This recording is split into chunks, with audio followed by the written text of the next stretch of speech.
परमेश्वर का धन्यवाद इस वचन के लिए। और ये वचन कैसे काम करता है, अभी हमने देखा परमेश्वर का वचन जो है जब नम्रता से बोया जाता है, जब बोया जाता है नम्रता से उसे ग्रहण करना है। लेकिन ये परमेश्वर का वचन कैसे सक्रिय हमारे जीवन में होता है, तो परमेश्वर का वचन अंगीकार किए जाने पर ही काम करता है। और इसीलिए प्रभु ने हमें मुंह दिया है ताकि इस मुंह के द्वारा हम परमेश्वर के वचन का अंगीकार करें।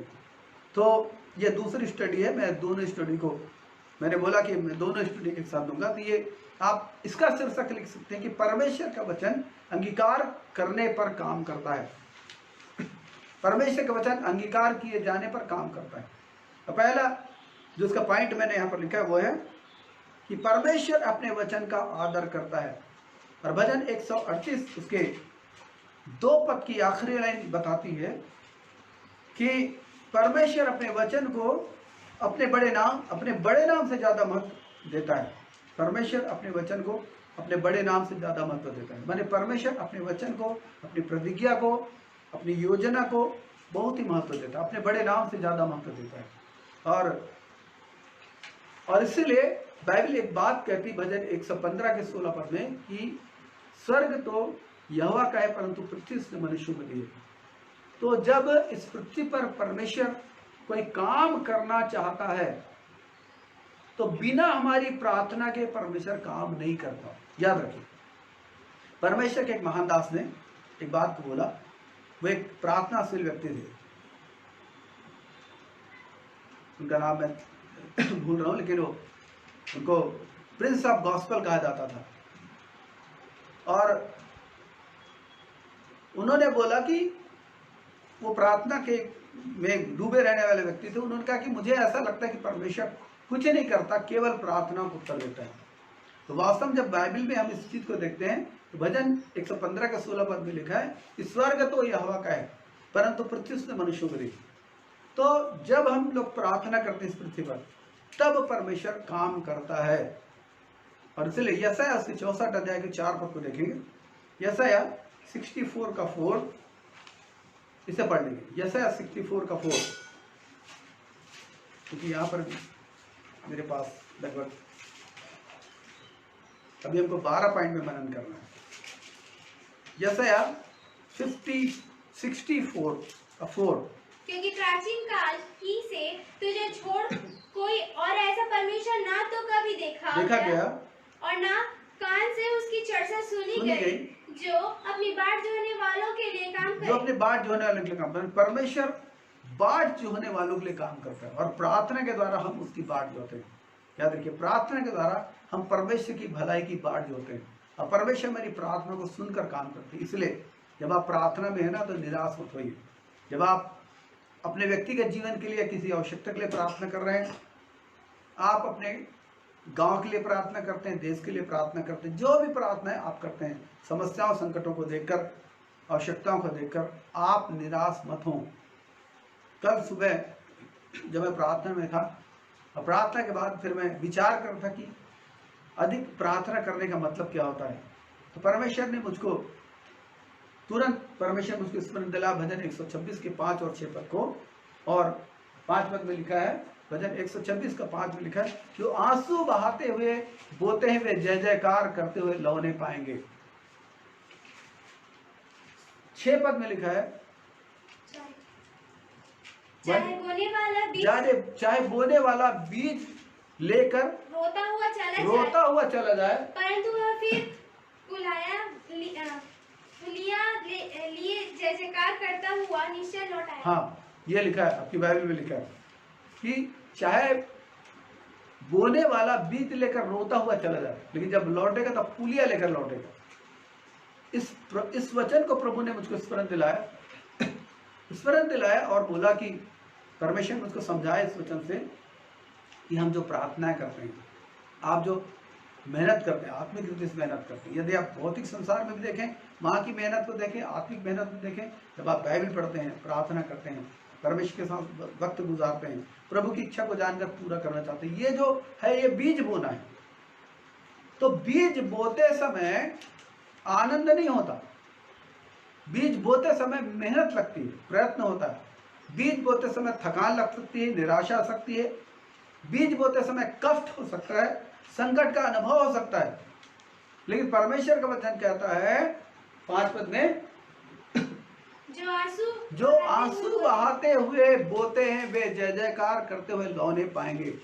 और यहाँ पर मैं बोल रहा हूँ, यहाँ पर मुझको एक जवान बच्ची नजर आ रही है जो शादीशुदा है, और जब इस वचन को जब मैं बोल रहा हूँ उसका हृदय इस वचन से छू रहा है और वो बहुत प्रयत्न कर रही है, ऐसा मुझको आत्मा में दिख रहा है कि वो बहुत आंसू बहाती है प्रभु के सामने चुपचाप अपने परिवार की स्थिति के लिए।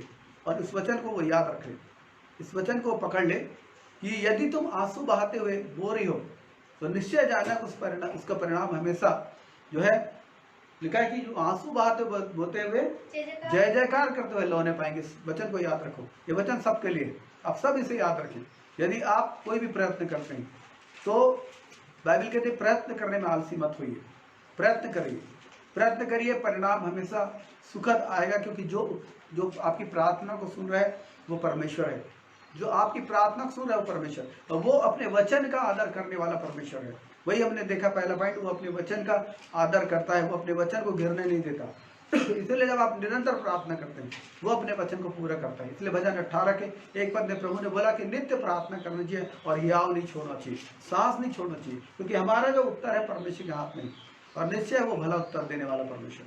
तो पहले पॉइंट को हमने देखा और ये कहता है कि परमेश्वर अपने वचन का आदर करता है। दूसरे पॉइंट में हम जाएंगे और दूसरे पॉइंट में परमेश्वर के वचन की सामर्थ के बारे में देखेंगे कि परमेश्वर ने सृष्टि को वचन के द्वारा बोलकर बनाया।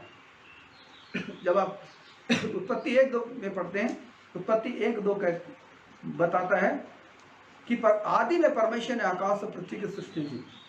पृथ्वी बेडौल और सुनसान पड़ी थी, गहरे जल के ऊपर अंधियारा था और परमेश्वर का आत्मा जल के ऊपर मंडलाता था। और तब क्या लिखा है, तब परमेश्वर ने कहा, परमेश्वर बोला उजियाला हो, तो बाइबल कहती है उजियाला हो गया और सृष्टि के नवीकरण का आरंभ हो गया। जब मनुष्यों को बनाने की बारी तो परमेश्वर 26 पद में कहता है, परमेश्वर ने फिर बोला आओ हम मनुष्य को अपने स्वरूप और समानता में बनाएं, परमेश्वर बोला।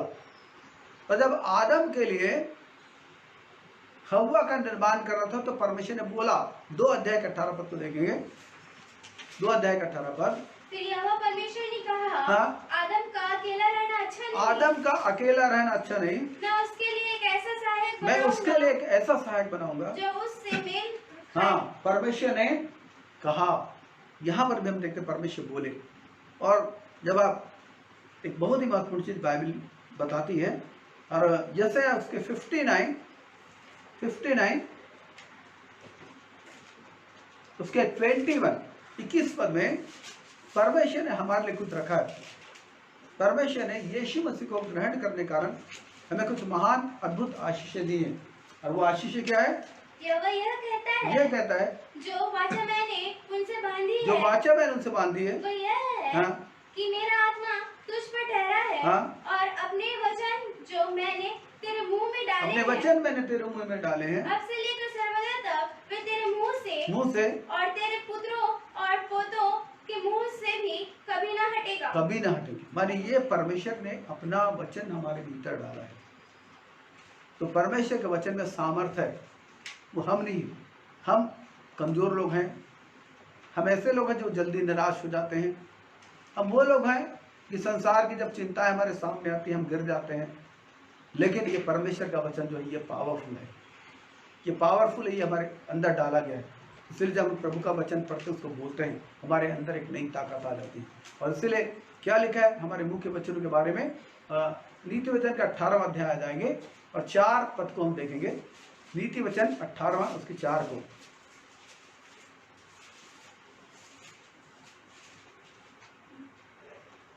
मनुष्य के मुंह के वचन गहरा जल, मनुष्य के मुंह के वचन गहरा जल और उमड़ने वाली नदी बुद्धि के सोते। ध्यान दीजिए, मेरे और आपके मुंह से जो वचन निकलते हैं उसका पावर क्या है?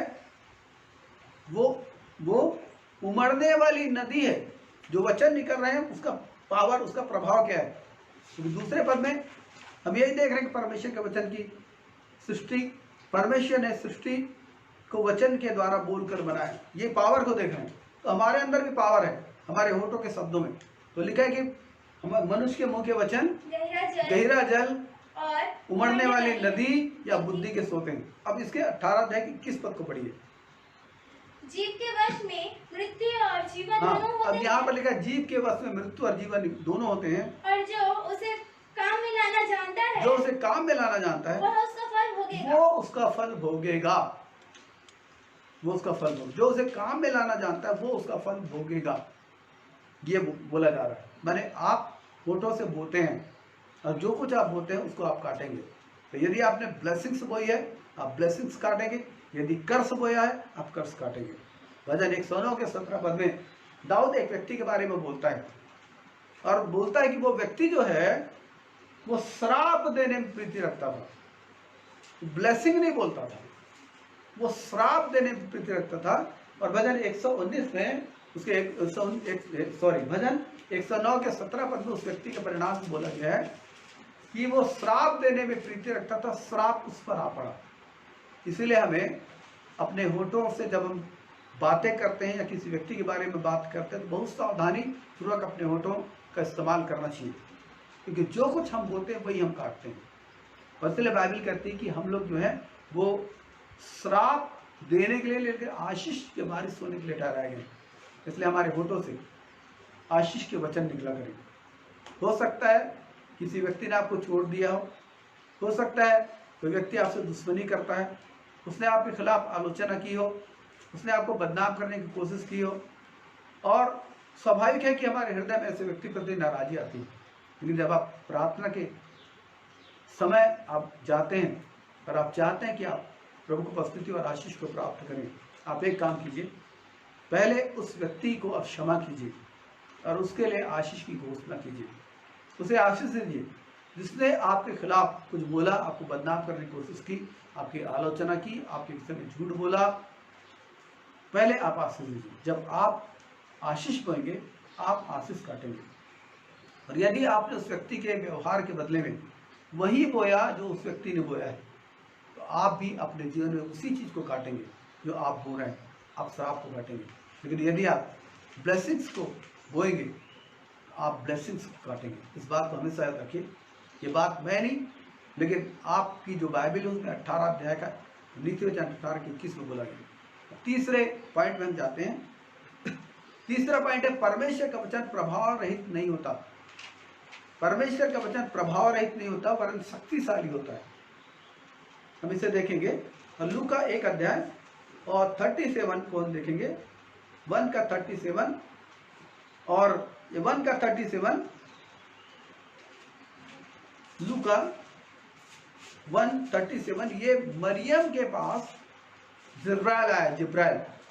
जिब्राइल मरियम से बात कर रहा है प्रभु यीशु मसीह को उसके गर्भ में डालने के लिए। और ये बोलता है जिब्राइल का वचन है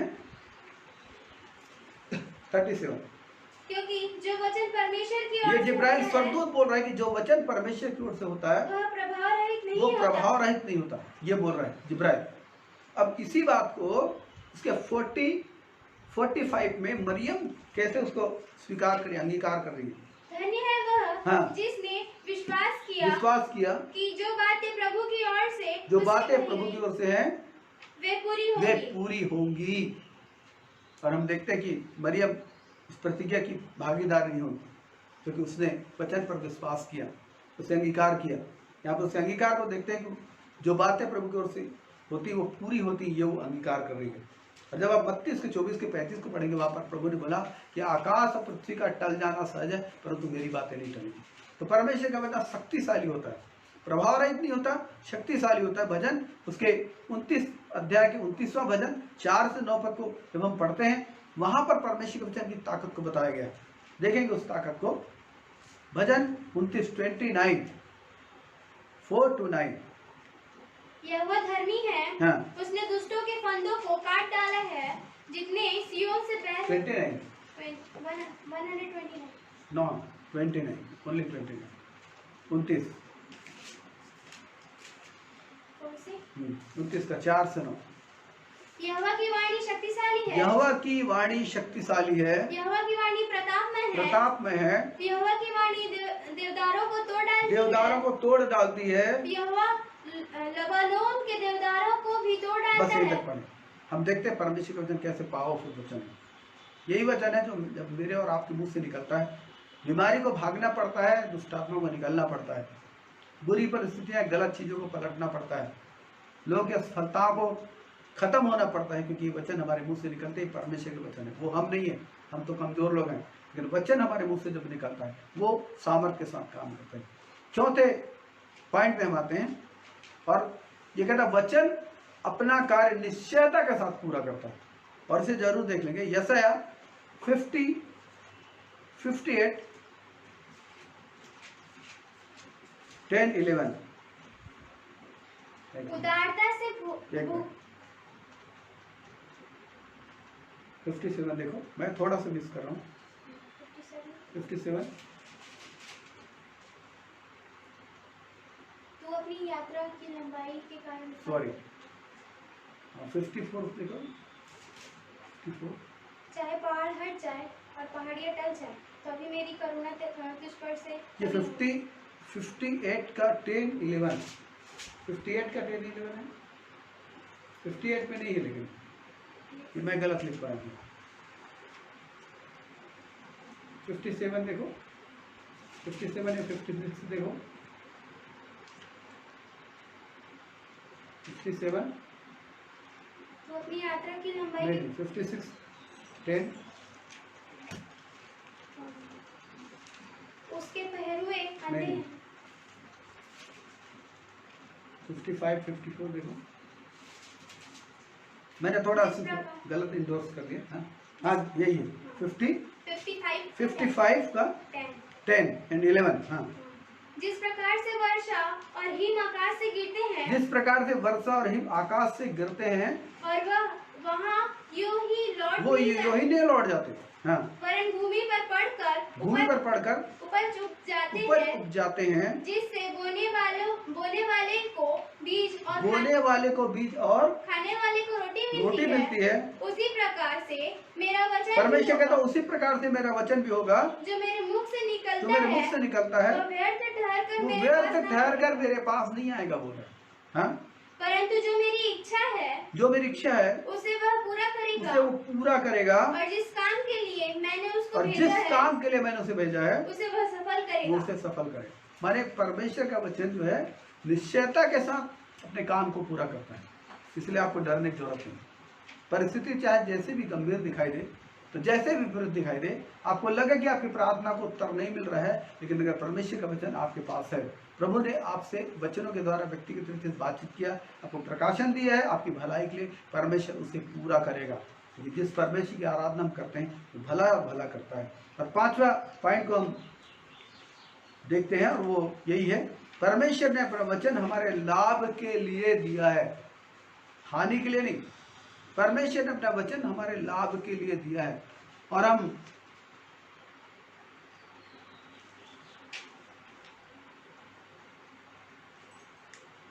मैं बहुत सारे पॉइंट्स मेरे पास है, लेकिन मैं केवल एक पॉइंट को उसमें लेना चाहता हूँ। और दूसरा तीमुथी 3 अध्याय का 16 और 17 देखेंगे, केवल एक पॉइंट समय को देखते हुए। दूसरा तीमुथी, 2 तीमुथी 3, 16 and 17।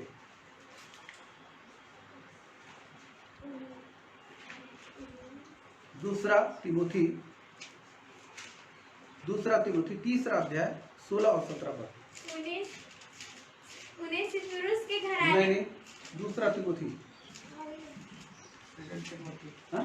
2 तीमुथी नहीं,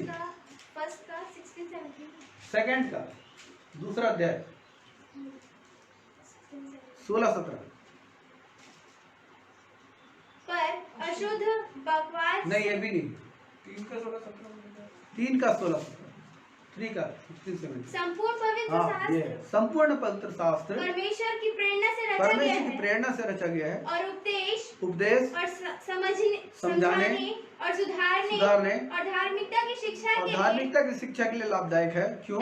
ताकि परमेश्वर का जन सिद्ध बने और हर एक भले काम के लिए तत्पर हो जाए। परमेश्वर भला है, उसने भलाई के लिए वचन को दिया। और अगला पॉइंट हम देखेंगे, और ये अब हमारे बारे में बात कर रहे हैं। और छठवां जो पॉइंट है, परमेश्वर मुंह के फल का सृजनहार है। यशायाह के 57 के 19 में लिखा है कि परमेश्वर जो है वो मुंह के फल का सृजनहार है। इसका मतलब है जैसे हम अंगीकार करते हैं वैसा ही हमारा विश्वास होता है और वैसे ही हमारे साथ होता है। अब नित्य वचन उसके 18 की 21 को हमने थोड़ी देर पहले पढ़ा कि मनुष्य के जीत के वश में जीवन और मृत्यु दोनों होते हैं।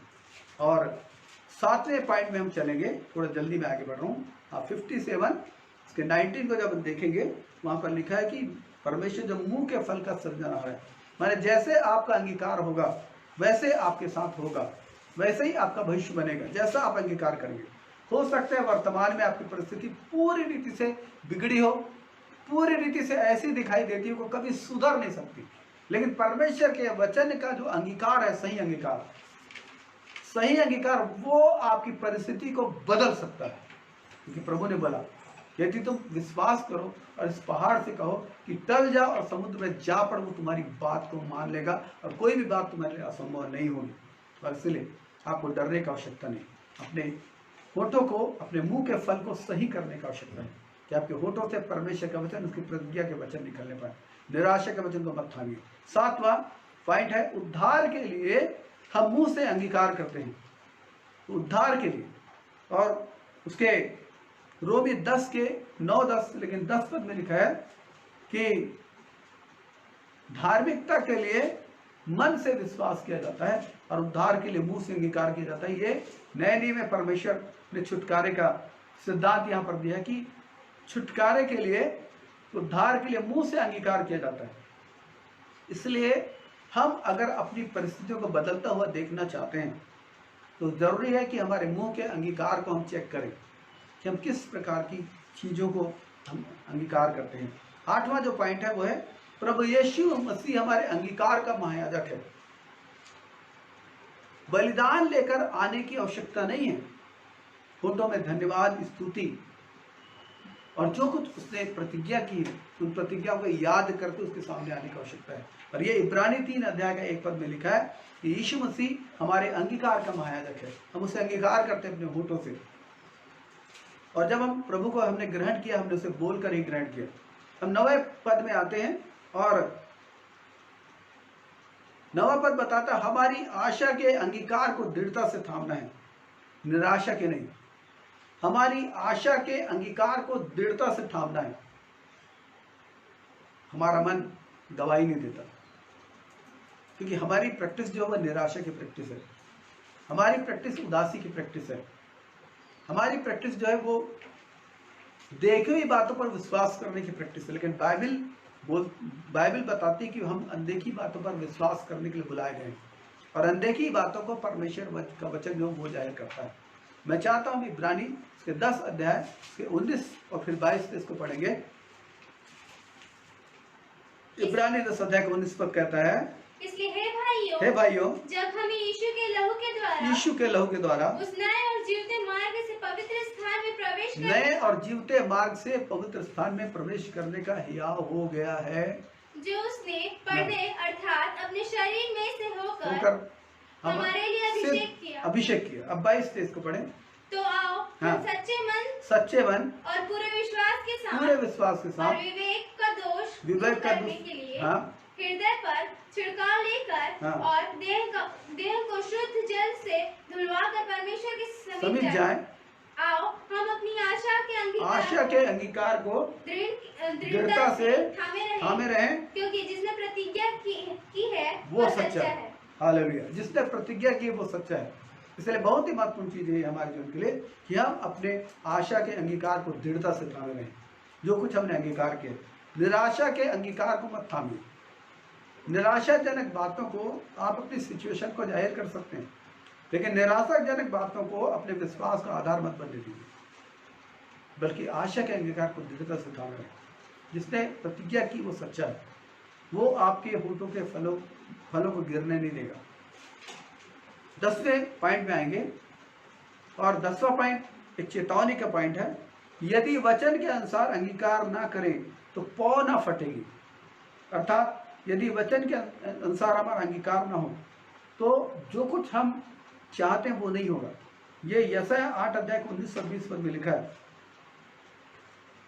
यशायाह उसके 8 अध्याय 19 और 20 पद में, यशायाह 8वां अध्याय 19 और 20 पद। जब लोग तुमसे कहे ओझाओं और टोन्हों के पास जाकर पूछो जो गुनगुनाते और फुसफुसाते हैं, तब तुम यह कहना, क्या प्रजा को अपने परमेश्वर ही के पास जाकर ना पूछना चाहिए? क्या प्रजा को अपने परमेश्वर के पास जाकर नहीं पूछना चाहिए? क्या जीतों के लिए मुर्दों से पूछना चाहिए? व्यवस्था और चेतावनी ही की चर्चा किया करो। व्यवस्था और चेतावनी की ही चर्चा किया करो। यदि वे लोग इन वचनों के अनुसार ना बोले, यदि वे लोग इन वचनों का असर ना बोले, तो निश्चय उनके लिए पौ न फटे। ये चेतावनी का वचन है। यदि वचन का असर ना बोला गया तो सुबह नहीं होगी, पौ नहीं फटेगी, माने जो आशा है वो पूरी नहीं होगी, बाइबल कहती है। और 11 जो पद है और 11वां जो पॉइंट है वो है अंगीकार के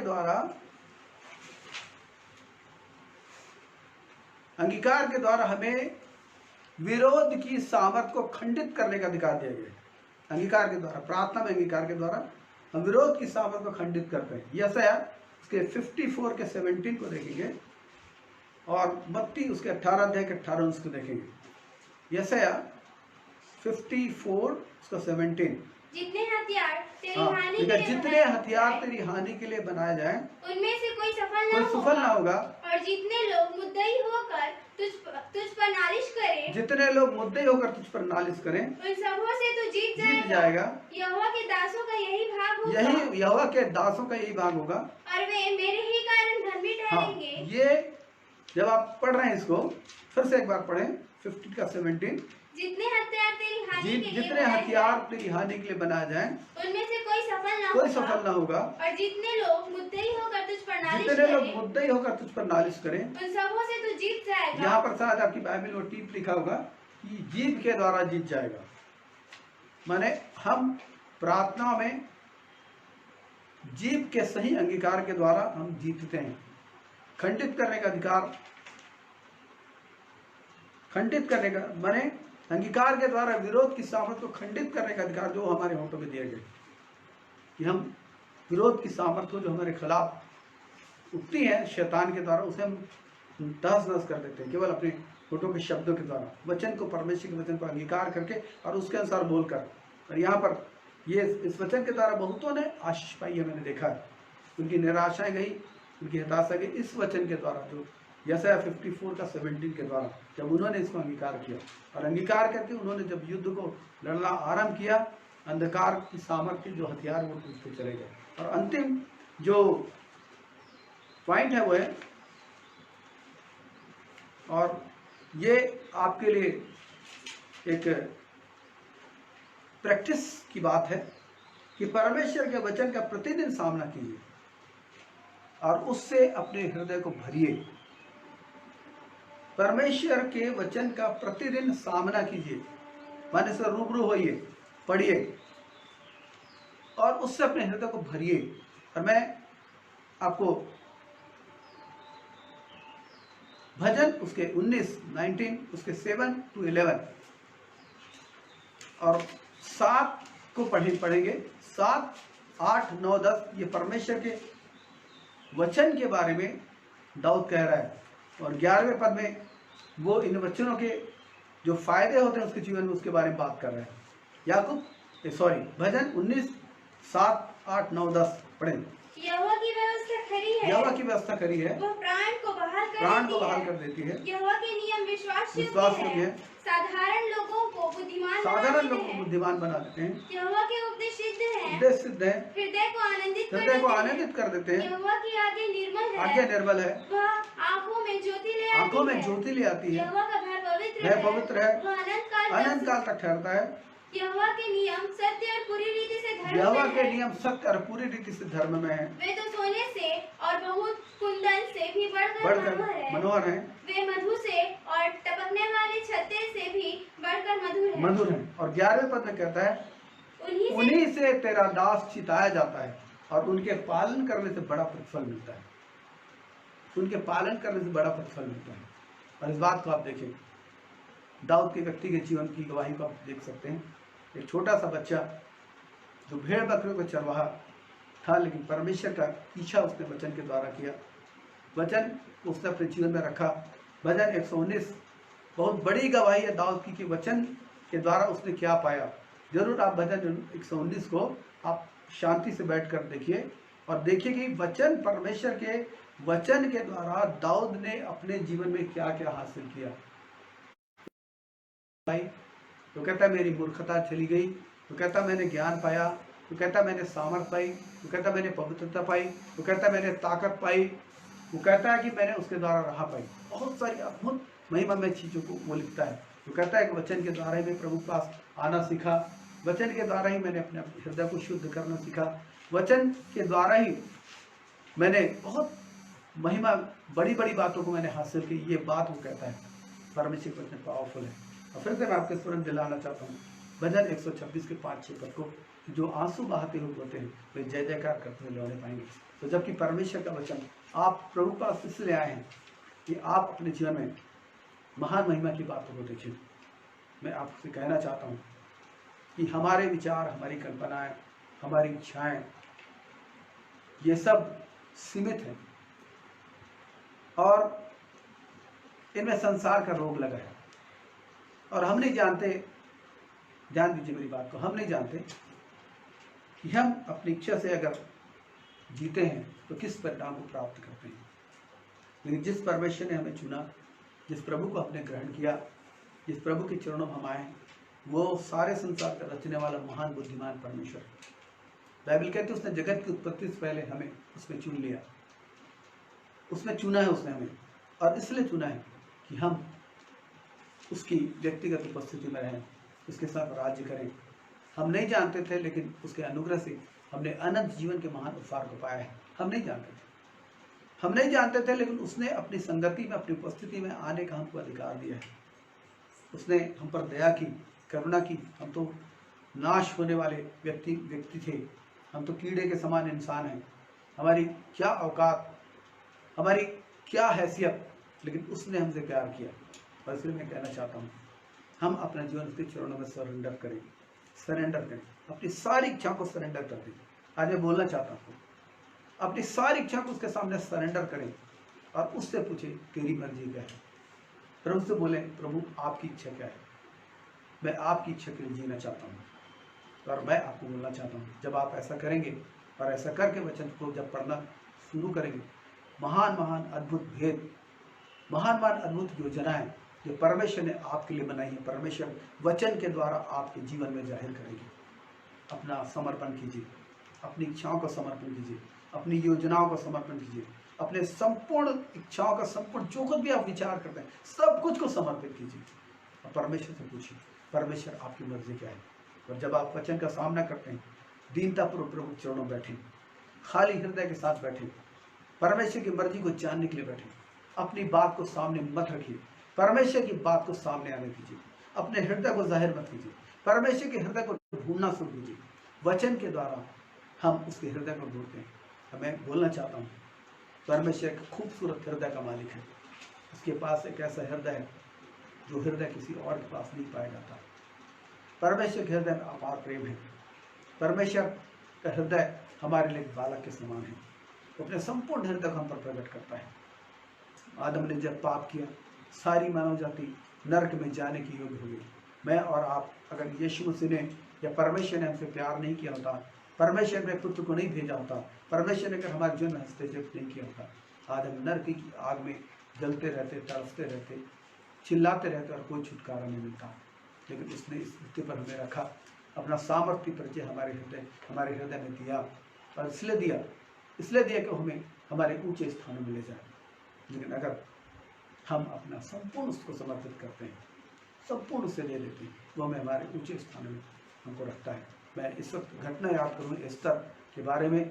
और जब राजा अहश्वेरोश के पास लड़कियों को ले जाता था ताकि ले जाया जाता था ताकि उनमें से पटरानी चुने, तो हर लड़की एक गलती करती थी। वो जब राजा के पास जाती थी तो जो उनके लिए ठहराया था राजा ने, उससे अधिक वो मांग कर ले जाती थी, अधिक मांग कर। वो सोचती थी कि जो मैं और एक्स्ट्रा चीज लेकर जाऊंगी वो उसको पसंद आएगा, वो रिजेक्ट कर दी जाती थी। लेकिन एस्तर के बारे में लिखा है कि जितना उसके लिए ठहराया गया था उससे एक भी चीज उसने अधिक ले लिया। जो उसके लिए ठहराया गया था तो एक भी चीज उसने अधिक ले लिया। और आप जानते हैं एस्तर की कहानी, रानी वस्ती है वो पटरानी के पद से इसलिए उतारी गई, आज जरूर पढ़ी है उस किताब को, इसलिए उतारी गई क्योंकि उसने राजा की इच्छा का इनकार किया, राजा की आज्ञा का इनकार किया, राजा के आदेश का इनकार किया। और यही वो बिंदु था, यही वो पॉइंट था जिसके आधार पे राजा जो है वो एक पटरानी को खोज रहा था। और एस्तर वो मिली, एस्तर मिली। और भी सुंदर लड़कियां थी, एस्तर भी सुंदर थी और भी सुंदर थी। लेकिन दूसरी लड़कियों के बारे में लिखा है कि वो जब भी राजा के पास गई, उन्होंने जो कुछ उनके लिए ठहराया गया था कि वो उस वस्तु को लेकर राजा के पास जाए, उससे ज़्यादा उन्होंने अपनी मर्जी से और मांगा और सब कुछ लेकर गई। वो सोची कि शायद मेरी वस्तु से राजा खुश होंगे, लेकिन नहीं। एस्तर के बारे में लिखा है उसने वही लिया जो उसके लिए ठहराया गया था। पर ये बात राजा को पसंद आई, ये बात राजा को पसंद आई और इसी कारण से राजा ने उसको पटरानी बनाया। और आप जानते हैं यहूदियों के इतिहास को एक बहुत बड़ा सामर्थ्य छुटकारा उस घटना के कारण आया, एस्तर के कारण आया। परमेश्वर ने एस्तर को इस्तेमाल किया। आप और मैं अपने जीवन के अच्छे दिनों को देखना चाहते हैं और आप मैं अपने जीवन में उन्नति और आशीष को देखना चाहते हैं। आप और मैं अपने जीवन में परमेश्वर की महिमा को देखना चाहते हैं। एक काम करें, अपना जीवन खाली रूप में, खाली घड़े के रूप में, खाली पात्र के रूप में प्रभु के सामने सौंपना सीखिए और परमेश्वर से पूछिए उसकी मर्जी क्या है और वचनों के द्वारा उसकी इच्छा को जानिए। और जब आप ऐसा करेंगे, शांति, आनंद, सफलता, आशीष ये आपके जीवन के लिए सहज हो जाएंगी, सहज हो जाएंगी। ये मेरा खुद का अनुभव है, मैं ऐसे ही जीता हूँ। प्रभु आप सबको आशीष दे। और इस वक्त हम एक छोटी सी प्रार्थना करेंगे। आइए हम प्रार्थना करें। प्रार्थना के बाद प्रार्थना के बाद हम गीत गाएंगे, अपने दान को इकट्ठा करेंगे। आप अपने स्थान में दान को इकट्ठा करके फिर आखिरी प्रार्थना भाई नसीम के साथ करेंगे। दयालु सामर्थ्य परमेश्वर, हम आपकी तारीफ करते हैं, आपकी स्तुति करते हैं, आपकी प्रशंसा करते हैं। धन्यवाद इस सौभाग्य के लिए। हम नहीं जानते थे कि आपने हमें जगत की उत्पत्ति से पहले चुना, ये हम नहीं जानते थे, लेकिन आपने अपने वचन के द्वारा इसे जाहिर किया। आपका धन्यवाद। आपकी चरणों में आते हैं। आपकी करुणा के लिए धन्यवाद, आपके अनुग्रह के लिए धन्यवाद, आपके दया के लिए, आपकी सामर्थ्य के लिए धन्यवाद। धन्यवाद के साथ अपने सारे भाई बहनों को मैं इस वक्त आपके बलवंत हाथों में समर्पित करता हूँ प्रभु जी। और हर एक संसारिक आत्मा को खुदा जो हमारे जीवन में राज करते हैं, हमारे भाई बहनों के जीवन में राज करते हैं, हर एक सांसारिक अभिलाषाएं, हर एक शारीरिक अभिलाषाएं, हर एक मेरे पिता आंखों देखी अभिलाषाएं, हर एक शरीर की अभिलाषाएं सारी यीशु के नाम से खत्म हो जाए प्रभु, खत्म हो जाए हमारे जीवन से, दूर हो जाए पिता। हर एक अंधकार की शक्ति का सारा प्रभाव खत्म हो जाए प्रभु। और आप दया करें कि हम खाली पात्र के रूप में आपके चरणों में जाना सीखें। जैसे मिट्टी अपने आप को कुम्हार के हाथ में सौंपती है, हे परमेश्वर हमें भी अपना जीवन को आपके हाथों में सौंपना सिखाइए। दया कीजिए कि जो आपकी मर्जी हो हमारी मर्जी हो, जो आपकी इच्छा हो वो हमारी इच्छा हो, जो आपकी योजना हो वो हमारी योजना हो, जो आपका दर्शन हो वो हमारा दर्शन हो। और जैसा आप चाहते हैं वैसा हम जिए। आप अनुग्रह करें, करुणा करें, अनुग्रह करें। हर एक भाई बहन को आशीष दें। हर एक छिपी हुई गुप्त दुष्ट आत्माएं जो विचारों को प्रीक करती हैं, विचारों को प्रभावित करने की कोशिश करने वाली हर एक दुष्ट आत्माएं लोगों की जैसे जाओ यीशु के नाम से। हर एक सांसारिक प्रलोभन की आत्मा जाओ, व्यभिचार की आत्मा जाओ यीशु के नाम से। हर एक व्यभिचारिक सोच की आत्मा जवानों के जीवन से जाओ। हर एक सांसारिक सोच की आत्मा जवानों के जीवन से जाओ। प्रभु जी लोग धरती पर नहीं लेकिन आसमानी चीज पर नजर लगाए प्रभु जी। ये धरती की चीज तो थोड़े दिन की है, लेकिन आसमानी चीजें सदा बनी हुई हैं। धरती की चीज तो धरती की चीजें हैं, लेकिन आसमानी की चीज प्रभु जी सदा सर्वदा के लिए गई है। ये परमेश्वर हमें से हर एक पर अनुग्रह करे हमें से हर एक पर दया करें, हमें से हर एक पर करुणा करें प्रभु जी, ताकि खुदा अपनी नहीं लेकिन आपकी मर्जी को ढूंढे पिता। और जैसा आपका वचन कहता है वैसा अंगीकार करें प्रभु जी, जैसा आपका वचन कहता है वैसा अंगीकार करें। निराशाओं की बातें जाती रहें, निराशाओं की सामर्थ टूटे, लोगों की जैसे टूटे, परिस्थितियों को देखकर जीने की सामर्थ टूटे यीशु के नाम से। परिस्थितियों का आंकलन अपने विचार से करने की सामर्थ टूटे और लोग प्रभु जी वचन के अनुसार पिता परिस्थिति का आंकलन करें। खुदा ने आपकी ओर देखें, आपके हाथों को निहारें, क्योंकि प्रभु जी दर्शन और प्रकाशन वर्तमान में पिता बहुत ही सहज आपने कर दिया पवित्र आत्मा द्वारा। आपका धन्यवाद देते हैं। अपने बच्चों के साथ सपने से दर्शन से बातचीत करते हैं, वचन से बातचीत करते हैं। आपका धन्यवाद उन बातों को दृढ़ता से पकड़ने के लिए, उन बातों का अंगीकार करने के लिए, उन बातों को लेकर आपने युद्ध लड़ने के लिए हर एक बच्चे को सबल बनाइए प्रभु, सबल कीजिए पिताजी। अंधकार मिट जाए यीशु के नाम से, अंधकार खत्म हो यीशु के नाम से, और आपके बच्चे नई रोशनी को प्राप्त करें। मैं धन्यवाद देता पिता इस खुदा स्वामी, जब मैं प्रार्थना कर रहा हूँ मेरे परमेश्वर बहुतों को मैं देख रहा हूँ खुदा स्वामी, जो मेरे पिता इस वक्त प्रार्थना में मेरे साथ है प्रभु जी। और खुदा आप उनके जीवन में छुटकारे को ला रहे हैं, एक नई सामर्थ्य, एक नई ताकत, एक नई उत्साह को ला रहे हैं। मैं आपको धन्यवाद देता हूँ, मैं धन्यवाद देता प्रभु जी। आप लोगों को एक नया बल दे रहे हैं। मैं धन्यवाद देता कि आप लोगों को नया बल दे रहे हैं प्रभु जी। धन्यवाद देता कि लोगों को नया बल देते हैं, नई सामर्थ दे रहे हैं पिता। मैं आपकी तारीफ करता हूँ, सब कुछ आपके चरणों से अर्पित करता हूँ। मेरे परमेश्वर हम आपसे अनुग्रह मांगते हैं। बहुत तायत से लोग पिता आपके चरणों में आने पाए, बहुत तायत से लोग जिनसे बातचीत करें प्रभु जी, लोगों की बुद्धि को खोले पिता। वे जाने के संसार नाशवान है और केवल यीशु मसीह आनंद जीवन दे सकता है पिता। इस बात को जानने के लिए हर एक सहायता करें प्रभु जी, हर एक बंधन टूटने पाए पिता लोगों से। आप दया करें, आशीष दें, अपने जीवनों का आपके हाथों में समर्पित करते हैं। धन्यवाद देते आपने मेरी प्रार्थना में स्वीकार किया। महिमा आदर आपके लिए यीशु मसीह की मीठी नाम से मांगते हैं, आमीन।